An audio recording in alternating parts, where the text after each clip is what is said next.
Tu bouges pas. Bouge-toi, Sur place, le suspect est rapidement neutralisé.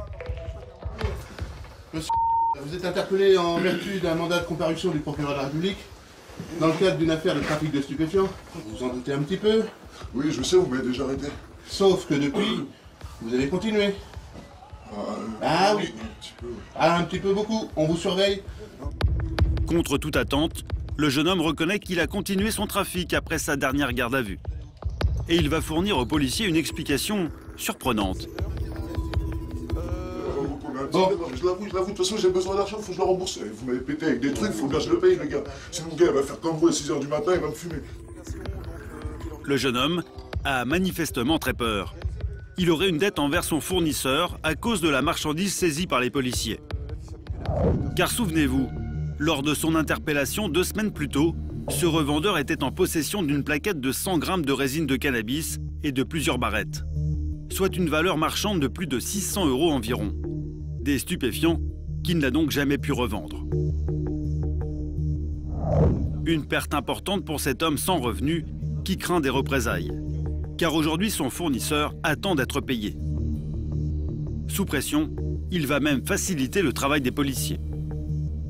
Monsieur, on fait une perquisition. Vous le mettez dans le... De toute façon, ne cherchez pas les stupes. Monsieur, ne cherchez pas les stupes, il n'y a rien. Je vous le dis, les stupes, elles sont là dans la boîte marron. Prenez la boîte marron sur la table, et à tout. On va déjà prendre la boîte marron, les téléphones.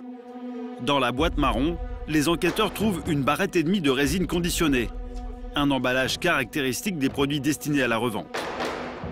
Et dans une petite boîte un peu plus loin, nouvelle découverte, une barrette et quelques morceaux de cannabis en vrac. Ça en prend. Au total, près de 10 grammes de produits stupéfiants sont saisis. Une prise plutôt modeste qui ne surprend pas les policiers. On est bien d'accord, au vu de ce qu'on sait. La petite boîte, c'est ta conso personnelle. Ouais. Les autres, c'est ce que tu dépannes les autres. Bah, et une barrette. Ouais, une barrette et demie. Ouais, D'accord. Mais en cherchant encore, les policiers vont faire une ultime trouvaille, beaucoup plus intéressante cette fois. Et là, on a de l'argent qu'on va compter. Donc 50, 70, 90, 100, 110. 570 € en petites coupures. De l'argent sans doute tiré de la vente de produits stupéfiants. L'équivalent d'une plaquette de résine de cannabis. Pendant ce temps, un peu plus loin dans la ville, la deuxième équipe intervient à l'hôtel où réside la jeune femme suspectée. Thierry et ses collègues ont décidé d'agir en douceur, car ils s'attendent à la trouver en compagnie de son fils de 2 ans. Cette fois, pas besoin de forcer la porte. Les policiers disposent des clés de la chambre qu'ils ont récupérées la veille.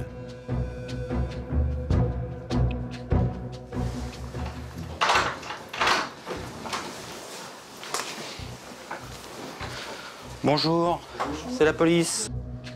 Une fois dans la chambre, les enquêteurs constatent la présence du compagnon de la jeune femme. Allez, vous vous levez. Jeune homme, monsieur. Il est 7h10, vous êtes placé en garde à vue pour trafic de stupes. Le réveil est difficile. Profondément endormi, le petit garçon de la jeune femme ne bouge pas. Sa maman, elle, n'est manifestement pas surprise de se retrouver face aux policiers. Vous savez pourquoi on est là? Bah parce qu'on vend quelque chose, on vend... Voilà. On est d'accord? Oui. Ok. Mais bon, franchement, on n'aurait pas ça, tout le monde n'aurait pas de sous. Franchement, sans mentir. La suspecte reconnaît sans difficulté qu'elle se livre au trafic de stupes. C'est son quotidien, avoue-t-elle. Plutôt détendue, elle va même se montrer coopérative. Alors on va discuter un petit peu de ce qu'il y a sur la table. Oui. Hein, donc Ça va. On nous l'a traité hier soir. une petite balance. Voilà. Le produit, uniquement ce qu'il y a dans le sac. Ouais. D'accord. Il n'y a plus rien. Vous êtes arrivé trop tard. On est arrivé trop tard. C'est quoi? C'est de la bœuf? Ouais, c'est de la paix. Amnésia. Ouais, ça sent. Hein. Ouais. 4 sachets d'herbe et une balance. Il y a là tous les ingrédients du parfait petit dealer. Étonnamment, la jeune femme joue carte sur table. Et elle va même livrer des détails sur l'ampleur de son trafic. Vous disiez on est arrivé trop tard, c'était quoi? Qu'est-ce qui était... Il y en avait un petit peu plus. Combien? Franchement, il y avait 100 grammes. D'accord. Ouais, ça fait 100 grammes de bœuf. Hein. Ouais. C'est gros, hein. Ouais, c'est pas mal. Bah, franchement, c'est gros, ouais, c'est pas mal. Non seulement cette revendeuse présumée assume pleinement son trafic, mais elle semble en tirer une certaine fierté. Sans aucune résistance, elle accepte de suivre Thierry, le sourire aux lèvres, pour être entendue. Son petit garçon, lui, part avec sa grand-mère, venue à la rescousse.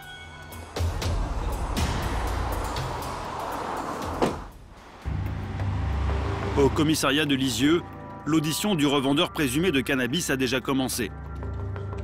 Mis sur écoute pendant 2 semaines, ce récidiviste, par qui toute l'affaire a débuté, va avoir du mal à se dérober face à Xavier. Alors les barrettes conditionnées, c'est pour la revente ou c'est pour perso ça? Consommation. Ah bah dis donc, c'est merveilleux ça. Bon, t'es sûr de ça, hein? De quoi? Tu me racontes pas de conneries, c'est pas pour la revente. Ah non, c'est les miennes, c'est là. Ah, moi, je suis consommateur, hein, avant tout. Hein. Le suspect cherche à se faire passer pour un gros consommateur de cannabis. Pourtant, lors de la perquisition, le jeune homme avait reconnu qu'il continuait de dealer pour rembourser sa dette vis-à-vis de son fournisseur. Alors Xavier va lui montrer qu'il en sait plus qu'il n'y paraît. Tes 2 téléphones ont été passés sous écoute. Donc voilà, et on a pu constater, donc au travers des écoutes téléphoniques et l'exploitation des textos, que tu continuais à vendre du shit. Hein. Ok? Donc ça, tu vas pas le nier. De toute façon, tu peux pas nier l'évidence de toute manière. Pour tenter de faire avouer le suspect, Xavier va lui soumettre une conversation téléphonique plutôt significative. T'es au téléphone avec quelqu'un. Alors, j'ai pas de nouvelles, je suis pas chez moi, là, j'ai plus de café, donc je peux pas te payer de café pour l'instant. Ah, faut attendre un peu, je vais aller faire des courses. Dès que j'ai des nouvelles, je t'envoie un texto. Ouais, voilà, à n'importe quelle heure, de toute façon. Donc apparemment, lui, il veut du café à n'importe quelle heure du jour et de la nuit. Hein? D'accord. Qu'est-ce que c'est du café, alors, sinon? Du café, c'est du café, mais... Voilà, c'est pas du café. Ah, voilà, quand même. Tu dois bien t'en douter. Donc c'est du shit. C'est ça? Le suspect vient de comprendre qu'il ne pouvait nier l'évidence. Alors Xavier va s'engouffrer dans la brèche. Pour le policier, si le jeune homme est régulièrement sollicité par téléphone, c'est qu'il doit probablement dealer d'importantes quantités. Selon toi, en quelle quantité mensuelle tu procèdes à la revente de cannabis? Selon toi, ça représente quoi?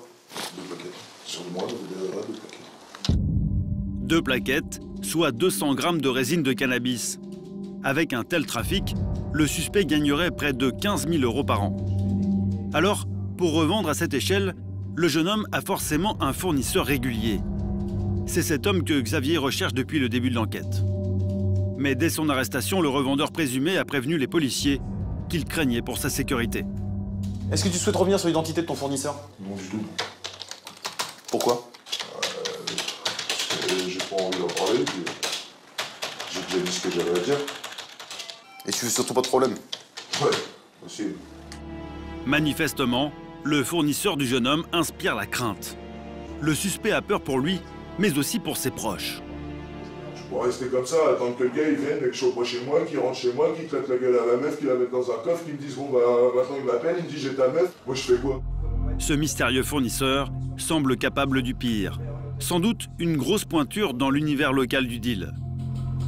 Le jeune homme n'en dira pas plus. Dans le bureau d'à côté, les enquêteurs espèrent avoir plus de chance avec la jeune femme interpellée. Et c'est Christophe qui va mener son audition. Très coopérative durant son arrestation quelques heures plus tôt, va-t-elle continuer à jouer carte sur table concernant l'étendue de son trafic? Est-ce que tu as une clientèle qui est affiliée ou est-ce que c'est des gens comme ça, au petit bonheur la chance? Non, j'ai des clients réguliers. J'ai mes clients... moi, je connais beaucoup de monde qui fume, de toute façon. Sans aucune honte, la jeune femme reconnaît que le deal est son gagne-pain régulier. Non, sur une semaine, normalement, on l'a fait partir, la plaquette. Hein. D'accord. Normalement, ça doit faire une semaine. Combien tu prends par semaine alors? Normalement, ça va être 300 € la plaquette, à peu près. Donc, sur celle-là, là, on peut faire des sous. Sur 300 € la plaquette, on peut faire au moins 400, 500, 600 €. La jeune femme gagnerait jusqu'à 300 € par semaine pour la revente de 100 grammes de résine de cannabis. Un revenu dont elle dit ne pas pouvoir se passer. Tous les 2-3 jours, j'appelle le gros pour donner ses sous. Le gros? Derrière ce surnom, Christophe comprend qu'il s'agit du fournisseur de la suspecte. L'homme qui l'intéresse, justement. Et visiblement, l'individu ne plaisante pas avec ses débiteurs. Le gros, il attend jamais, il est chiant. En fait, il me stresse un peu. Vu que je peux pas prendre en cash à chaque coup, je suis obligé de prendre un coup, bah...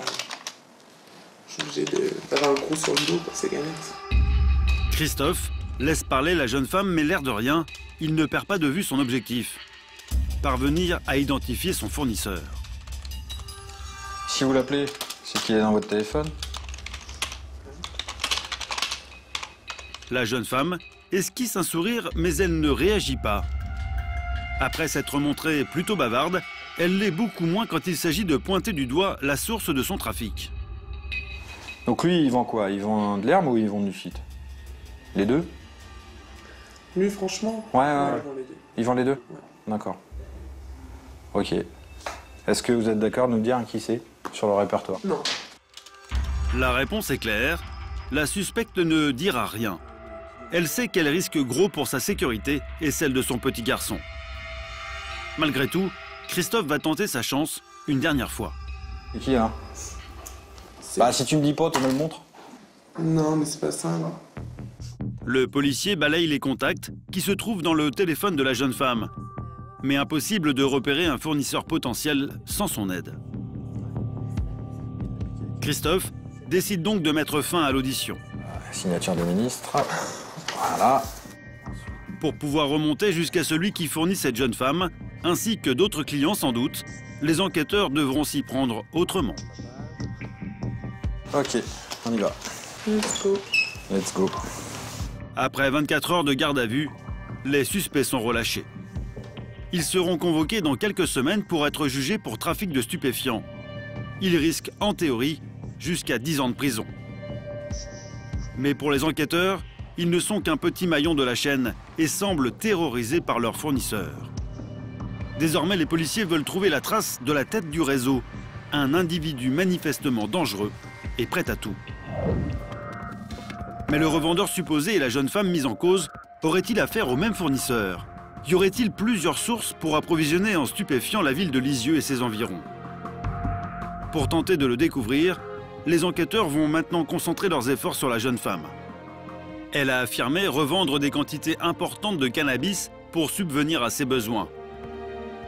Une fois relâchée, les policiers sont persuadés qu'elle va rapidement chercher à contacter son fournisseur.